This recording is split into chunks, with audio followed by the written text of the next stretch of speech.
On February 17, 1943, German forces captured the American supply depot near Feriana, Tunisia, during the opening phase of what would become the Battle of Kasserine Pass.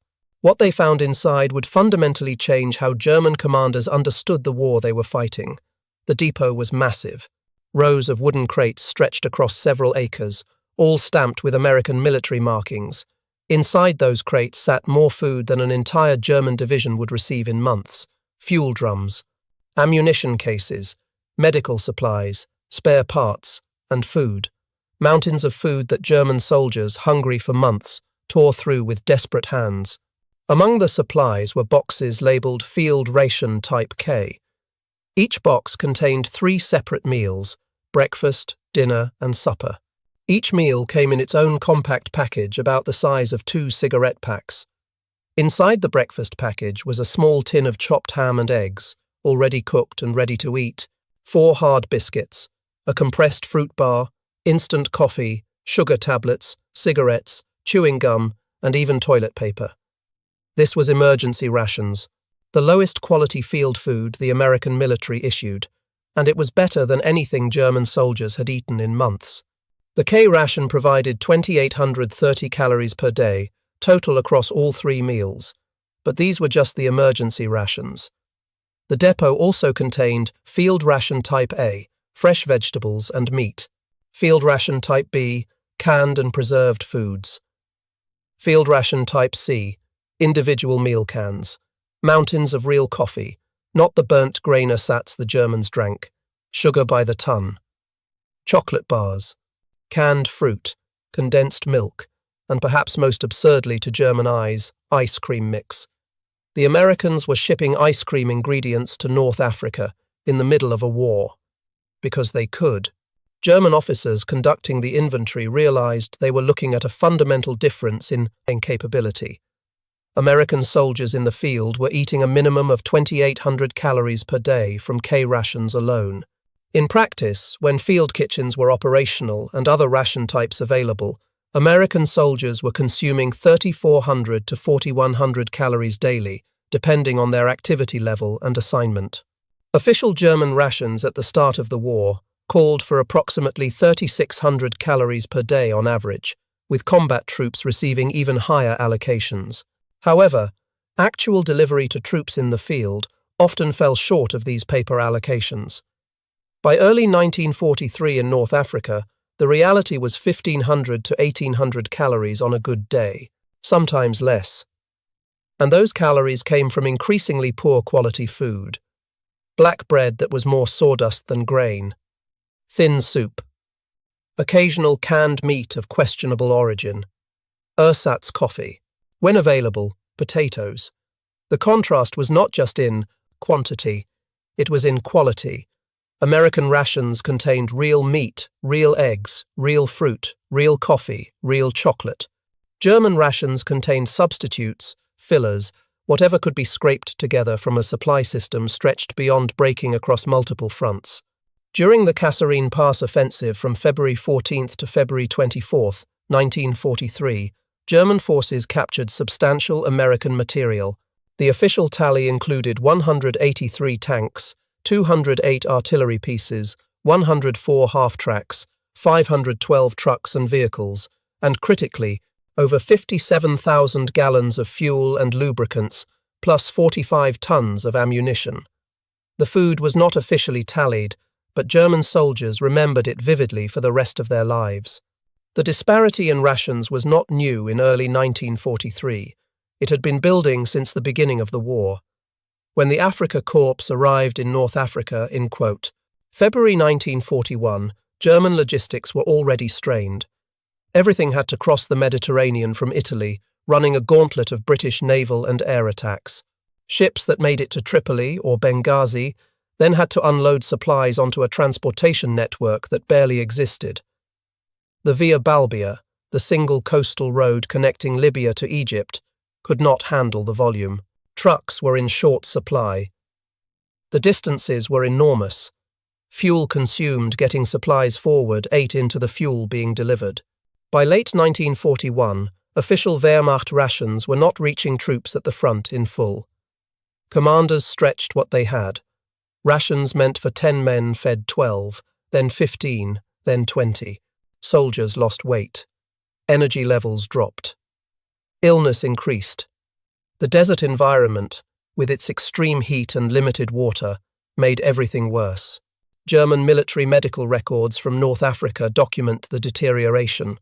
Soldiers arriving in theatre typically weighed 160 to 180 pounds. After 6 months in theatre, soldiers showed significant weight loss. After a year, many had lost substantial body weight, with some documented cases exceeding 50 pounds. This was not from combat wounds, this was from chronic inadequate nutrition. The situation on the Eastern Front was even worse.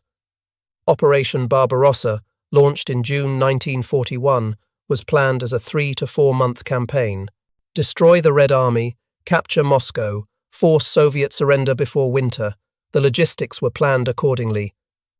Light, mobile, sufficient for a short campaign. It did not work that way. The Red Army did not collapse. Soviet forces traded space for time, falling back hundreds of miles while destroying infrastructure and supplies. German supply lines stretched across distances that German logistics simply could not support. Roads in the Soviet Union were primitive. Rain turned them to impassable mud. The rail system used a different gauge than German trains, requiring either conversion or transshipment. Trucks broke down from overuse and lack of spare parts. Horses, still the primary mover of German supplies, died by the thousands from overwork and lack of fodder. By November 1941, German armies were hundreds of miles inside Soviet territory with supply lines on the verge of collapse. Then the Russian winter arrived. Wehrmacht forces had winter clothing. It was sitting in warehouses in Germany. But there were not enough trains to transport it forward. Not enough trucks. Everything available was focused on moving ammunition and fuel. Food and clothing came second, sometimes third, sometimes not at all. German military records document the result. December 1941 saw temperatures drop to -30 degrees Celsius and below. German soldiers, many still wearing summer uniforms, froze. They also starved. With logistics collapsing, food deliveries became irregular. Units went out days with minimal rations. Hot meals became impossible when fuel for cooking was unavailable. Men ate frozen bread and whatever they could scavenge.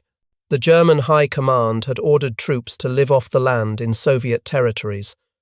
This was official policy, part of the Hunger Plan, the deliberate starvation of Soviet populations to feed German forces.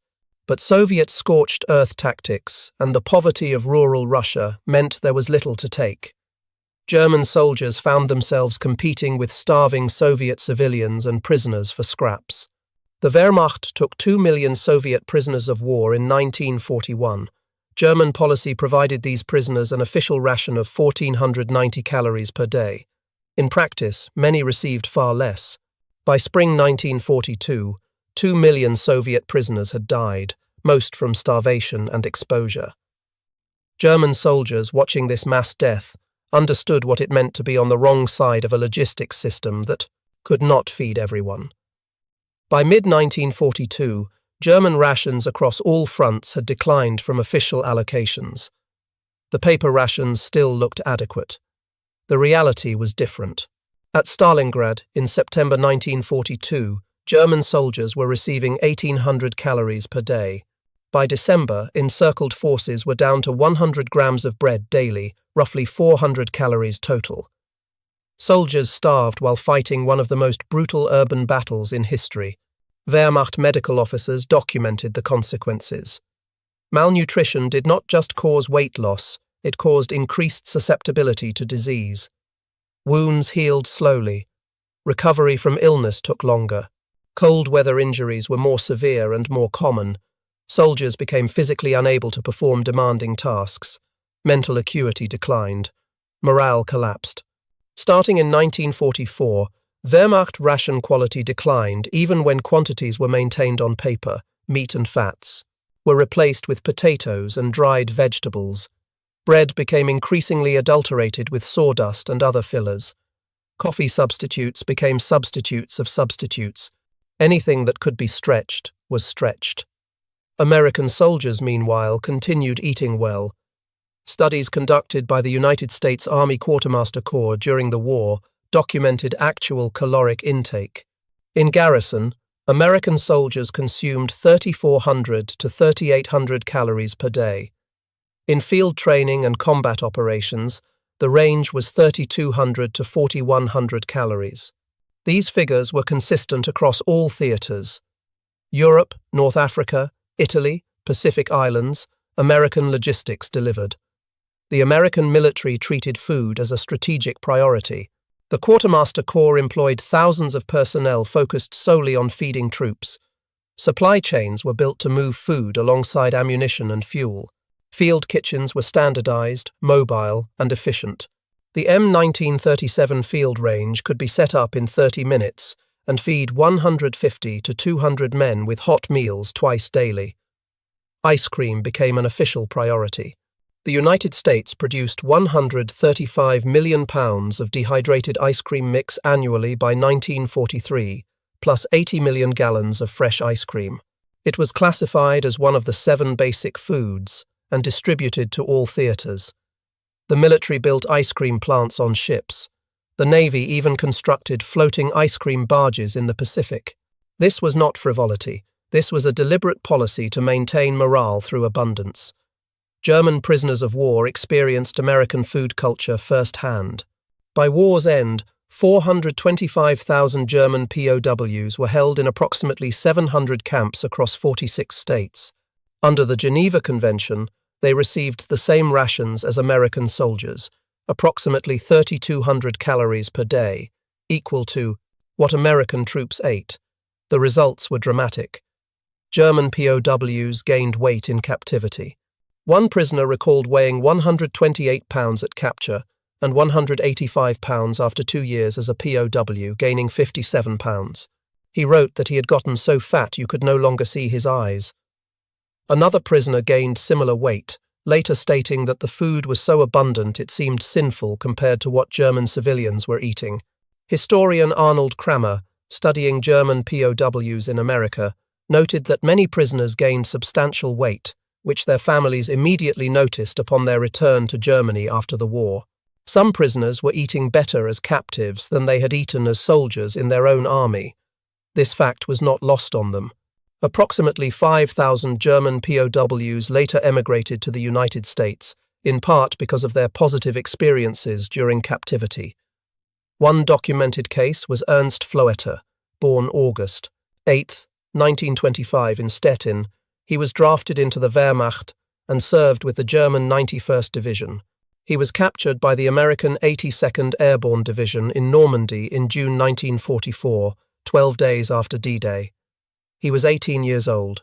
Floeter later recalled his first meal in American custody. He could not believe the quantity of food: eggs, bread, real coffee, fruit. He thought there had been a mistake, that this amount was meant for several men, not one individual. American guards assured him it was standard. He wrote in his diary, describing the abundance and waste he witnessed. It was sinful how much food the Americans had, and how much they wasted. Floeter spent the remainder of the war in POW camps, first in England, then in the United States. He was well fed, well treated, and given opportunities to work for wages. After the war, he returned to Germany briefly, then immigrated to the United States, where he lived for over 50 years, dying in Grand Ledge, Michigan in August 2015. He never forgot that first American meal and what it revealed about the vast gap in capability between the two nations. The logistical superiority extended beyond food. American forces had mobility that German forces could not match. The United States produced 2.6 million trucks during the war. Germany produced just over 300,000. American trucks were standardized, making maintenance and spare parts simple. German forces used a hodgepodge of captured vehicles: French, Czech, Polish, British, Italian, in addition to German models. Spare parts were a nightmare. Maintenance was chaotic. American supply doctrine assumed abundance and redundancy. Multiple supply routes. Stockpiles at multiple levels. Backup plans for backup plans. The Red Ball Express, the truck convoy system supplying forces after D-Day, moved 12,000 tons of supplies daily at its peak, using over 6,000 trucks, operating 24 hours a day. German supply doctrine assumed scarcity and improvisation. Make do with less. Capture what you need from the enemy. Prioritize ruthlessly. Hope for the best. This worked in short campaigns like Poland and France, where German forces could rely on captured supplies and intact local infrastructure. It failed catastrophically in extended campaigns like Russia and North Africa, where distances were vast, infrastructure was poor or destroyed, and captured supplies were insufficient. By late 1944, German strategic planning explicitly incorporated captured supplies as a necessity, not an option. Operations were designed around the assumption that German forces would seize enemy fuel, ammunition, and food. This was not confidence. This was desperation. The Battle of the Bulge in December 1944 demonstrated this failure completely. Adolf Hitler assigned 28 million litres of fuel for the Ardennes offensive. Only 14 million litres were actually assembled, enough for roughly 1/3 to 1/2 the distance to Antwerp under combat conditions. Field Marshal von Rundstedt's forces started with 6 days of fuel at most. Hitler explicitly stated that German forces would have to rely on capturing Allied fuel dumps during their advance. SS Obersturmbannführer Joachim Peiper, commanding one of the spearhead units, knew before he began that he lacked sufficient fuel to reach his objective, the Meuse River. His plan required capturing American supply points along the route. German intelligence had identified the Stavelot fuel depot containing 3 million gallons of gasoline. Kampfgruppe Peiper came within 1,000 feet of it but failed to capture it before American forces destroyed the stocks. By December 19th, day 4 of the offensive, all of General Hasso von Manteuffel's tank units were desperate for fuel. Many ran dry within 4 miles of the Meuse River, their objective clearly visible but unreachable. The offensive collapsed. Lack of fuel was a primary factor. German forces had planned an operation they could not sustain logistically, and had gambled on capturing what they needed from an enemy who fought harder and destroyed their supplies more effectively than German planners anticipated. American forces during the same battle faced logistical challenges but solved them through overwhelming capacity. The American Third Army, under George Patton, pivoted 90 degrees from its axis of advance and moved 3 divisions over 70 miles in 48 hours to counterattack the German penetration. This required moving not just 133,000 soldiers, but all their supplies, fuel, ammunition, and food. American logistics made it happen. German logistics could not have attempted it. The contrast was visible in every theatre of the war. In Italy, American soldiers ate hot meals from field kitchens most days. German soldiers ate cold, rations most days and hot meals when field kitchens could operate, which was increasingly rare. After D-Day in France, American logistics were so effective that some forward units received ice cream delivered by aircraft. German troops in France were eating bread adulterated with sawdust and soup, so thin soldiers joked about seeing through it. In the Pacific, American soldiers complained that sea rations were monotonous. They wanted more variety. Japanese soldiers trapped on isolated islands were eating whatever they could find, including grass, roots, tree bark, and in documented cases, human flesh. Thousands of Japanese soldiers died of starvation on bypassed islands where American forces never needed to fire a shot. By early 1945, the food situation in Germany itself had become catastrophic. The official civilian ration was 1,670 calories per day in winter 1944-45. In practice, with distribution networks collapsing and the black market absorbing much of the available food, actual consumption was often 1,200 to 1,400 calories. In some urban areas experiencing siege conditions, it dropped as low as 800 to 1,000 calories. People starved. Children showed signs of severe malnutrition. The elderly died in large numbers, unable to survive on rations insufficient to maintain body weight. The German government prioritized military rations, but even Wehrmacht forces were suffering. Quality had declined so far that military physical examinations documented ever-increasing malnutrition, starting at the end of 1942 for conscripts born in 1924. By 1944 and early 1945, United States Army medical assessments noted that captured German soldiers showed clear signs of a deficient preventive medicine program and inadequate food allowances. When Germany surrendered in May 1945, the food crisis worsened before it improved. With the Nazi government collapsed, no entity coordinated food distribution. American and British occupation forces found German civilians in their zones receiving approximately 1,000 to 1,250 calories per day. General Lucius Clay, the American military governor, stated bluntly in August 1945, "There is no choice between being a communist on 1,500 calories a day and a believer in democracy on 1,000 calories. American occupation policy, initially codified in Directive JCS 1067, was deliberately harsh. Germany was to be prevented from economic recovery. Food imports were restricted. German civilians were not to be fed better than the worst-off populations in Allied nations. American soldiers were under strict orders not to share their rations with Germans. These orders extended to soldiers' wives when they arrived later. Food was to be destroyed rather than given to Germans, though individual soldiers frequently ignored these orders when confronted with starving children. The policy changed in 1947. Directive JCS 1779 replaced the punitive approach, noting that an orderly, prosperous Europe required the economic contributions of a stable and productive Germany. Food aid increased. The Marshall Plan, beginning in 1948, shipped millions of tons of food to Europe, including Germany. American agricultural abundance, the same abundance that had fed American soldiers so well during the war, now fed the defeated enemy back to health. The irony was not lost on anyone. The United States had demonstrated during the war that it could feed its own military 3,500 calories per day while projecting that capability across oceans to multiple continents simultaneously.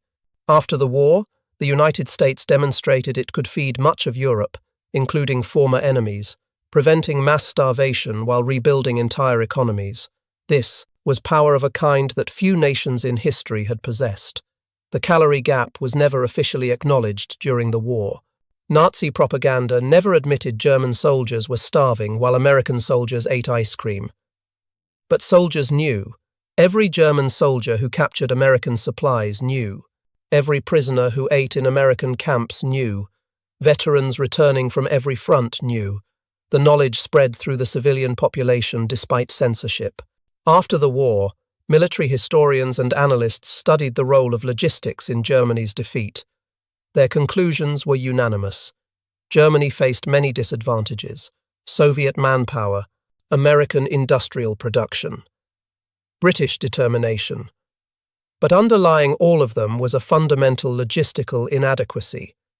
Germany could not feed its military adequately across multiple fronts for an extended war. Therefore, Germany could not sustain the war effort. Therefore, Germany lost. The numbers, compiled from Quartermaster Corps records and Wehrmacht documents, tell the story with brutal clarity. In 1943, an American soldier ate approximately 3,500 calories per day. A German soldier ate approximately 1,500 to 1,800 calories per day, sometimes less. Over weeks, this gap manifested as weight loss and fatigue. Over months, it became malnutrition and increased disease. Over years, it meant an army that could not sustain combat operations effectively against an enemy that was well-fed, well-supplied, and growing stronger while Germany grew weaker. The Americans were not just outproducing Germany in tanks, planes, and ships, though they were doing that too. They were outfeeding Germany in calories, nutrients, and basic sustainment. In a war of attrition, this mattered as much as any weapon system. Possibly more. The fundamental lesson was clear, and remains clear today. Modern warfare is decided by logistics.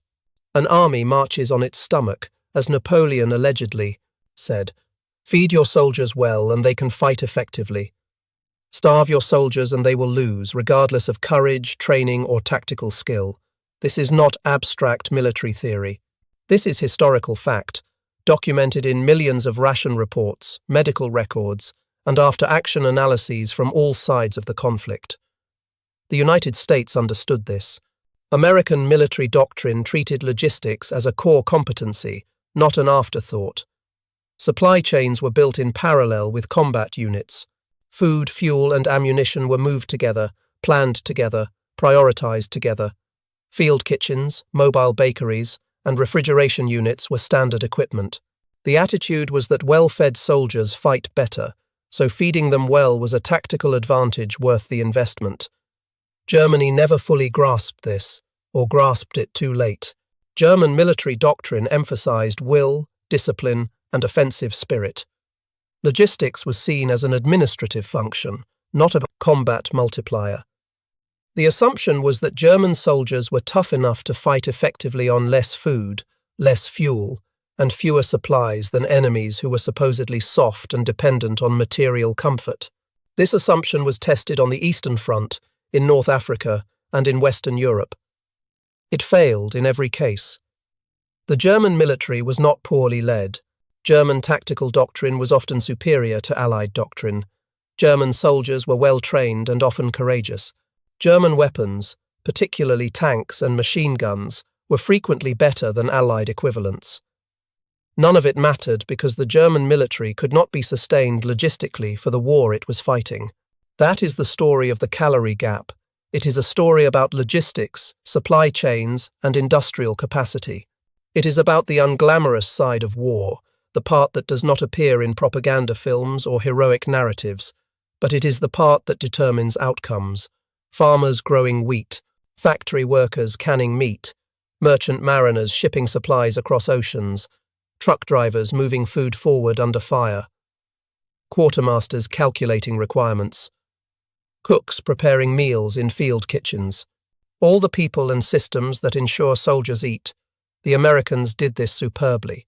They built a logistical system that could feed millions of soldiers on multiple continents simultaneously, maintaining caloric intake at levels that kept soldiers healthy, strong, and capable of sustained operations. German soldiers, by contrast, grew progressively weaker, hungrier, and less capable as the war continued. This was not an accident. It was the inevitable result of logistical systems operating at vastly different scales, with vastly different capabilities.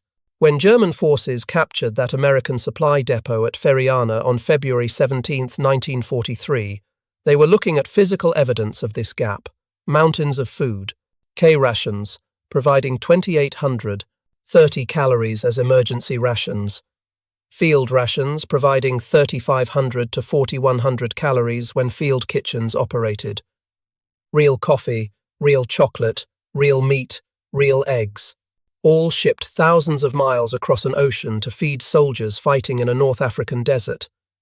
Some German officers, looking at those supplies, understood immediately what it meant.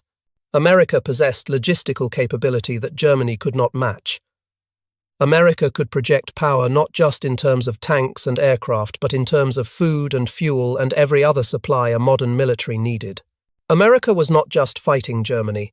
America was burying Germany under an avalanche of material that German industry could not produce, and German logistics could not distribute even if it could be produced. That realization, in February 1943, meant the war was effectively over. It would take 2 more years and millions more casualties to make it official. But the outcome was no longer in doubt. The side that could feed its soldiers 3,500 calories per day while fighting on multiple continents was going to defeat the side that could barely feed its soldiers 1,500 calories per day while fighting on those same continents. The lesson remains relevant. Wars are still decided by logistics. Soldiers still need to eat. Modern militaries still depend on supply chains that can deliver food, fuel, ammunition, and spare parts to wherever forces are deployed. The technology has changed, but the fundamental truth has not. Feed your soldiers adequately and sustain your forces logistically, or lose. It is that simple. It was true in 1943. It is true today. It will remain true as long as wars are fought by human beings who need to eat.